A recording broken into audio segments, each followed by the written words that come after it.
Au Nigeria, c'est très connu, tu sais, les lettres de je suis un prince héritier, j'ai 300 millions, clique sur ce lien pour recevoir les 300 millions, envoie-moi ton RIB. T'as peut-être déjà reçu des emails comme ça? Beaucoup. C'est des formes de hacking qu'on appelle du social engineering, de l'ingénierie sociale, qui donc ne sont pas basées sur des compétences techniques, mais purement sur l'émotionnel. C'est-à-dire qu'on estime que le maillon le plus faible n'est pas le système, n'est pas l'ordinateur, mais l'être humain. Hush Puppy, lui, il vient de ce milieu, un milieu très pauvre, Ouais. où il galère. En gros, lui, à partir de ses 18 ans, il s'intéresse un petit peu à ça. Donc il améliore l'arnaque. Lui, il commence à réfléchir à comment est-ce qu'on pourrait gagner plus d'argent et de façon plus intelligente. Et il rentre dans un hack, une arnaque qui s'appelle le BEC, ça veut dire Business Email Compromise. Si moi, j'arrive à hacker l'ordinateur de ta comptable, en gros, tu vas regarder les mails qui rentrent, tu vas voir combien de dépenses fait la boîte, est-ce qu'il y a des factures récurrentes, très important, pour pouvoir après pouvoir voler de l'argent, de façon à ce qu'au final, le job de la personne, tu la connais quasiment. Comment il arrive à infiltrer l'ordinateur? C'est avec Très un bonne scan, question. avec un scam? Avec du phishing. Il va aller envoyer un lien de phishing à la personne. Ça se fait aussi. Il y a des gens ce qu'on appelle un botnet. Un botnet, c'est un ensemble de réseaux où il y a des bots. Et ce ne sont que des machines qui sont compromises, en fait. En gros, c'est comme si je vous hackais tous dans la salle. Après, j'ai accès à tous vos ordinateurs. Il envoie du phishing. Il a des adresses email, donc que des sociétés, encore une fois. Et lui, derrière, après, il va envoyer les virus. Une fois qu'il a infiltré la machine, il voit totalement le screen de la personne, Ouais. ou ça se passe comment? Normalement, il a un accès total à la machine. Ça veut dire, il peut activer le micro, la webcam, il peut voir ce que tu es en train d'écrire, il peut faire absolument tout ce qu'il veut, en fait. Il est administrateur, il est root. En fait, ta machine, c'est sa machine. Il change l'IBAN? Oui! Par son IBAN. Exactement, Baba, t'as Mais- tout compris. À quel moment les gars ils voient pas quand ils voient bien qu'ils font un versement à un compte, enfin il y a bien un moment donné ils disent merde Non, on a versé. parce que regarde, imagine c'est la première fois qu'on travaille ensemble. Je t'envoie des mails, des trucs, des machins, on fait ce qu'on doit faire et tout. Tu me dois 900 000 euros. Au bout d'un moment, moi je vais bien devoir t'envoyer mes coordonnées bancaires. Toi tu les as jamais reçues, tu sais pas à quoi ça ressemble. Donc si moi je suis Hush Puppy, j'ai juste à attendre le bon moment et à t'envoyer l'email que moi j'aurais dû t'envoyer avec les coordonnées bancaires. Et toi tu vas jamais te douter qu'il y a quelque chose de mauvais.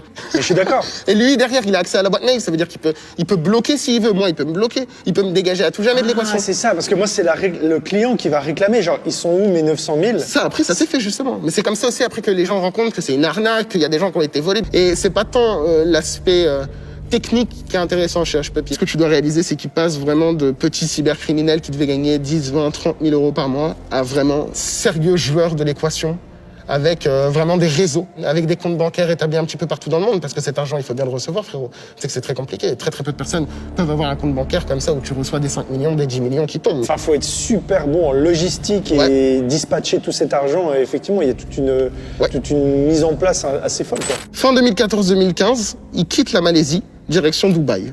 Les Émirats Arabes Unis. Pourquoi? Sans doute parce que, 1, il n'y a pas d'impôt, 2, il y a un secret bancaire. À ce moment-là, en fait, il est déjà sous surveillance du FBI. Parce qu'il y a un poste en particulier qui l'a fait, qui, en fait, a mis juste la puce à l'oreille au FBI en disant « Ok, c'est pas possible. Ce mec-là gagne trop d'argent. On sait pas d'où il sort, il n'y a pas de rapport, il n'y a rien. À côté de ça, nous, on a des entreprises aux États-Unis qui disent qu'elles se sont fait voler. Il y a des trucs qui semblent coïncider. C'est peut-être ce mec-là. Mais il sait pas qu'il est observé. Et déjà, quand t'es observé par une agence de renseignement, t'as déjà perdu. Il s'installe au Palais Versace. Il prend une grande suite pour lui et tous ses potes. Et il continue à faire exactement ce qu'il fait.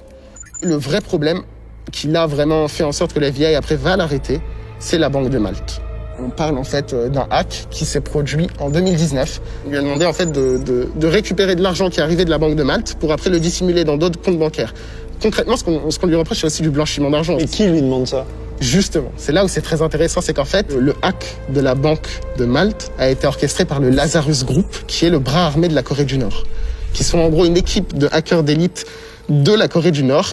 Eux, ils embobinent. Hackent la banque et ils mobilisent Hush Puppy pour faire le sale boulot. Et lui, il le sait que c'est... Bien sûr que non. Et c'est là où tu te rends compte que c'est un pion sur l'échiquier. Il sait pas qui c'est. Il sait pas qui taffe avec la Corée du Nord. Il sait pas qui déplace l'argent de Kim Jong-un. T'imagines ou pas?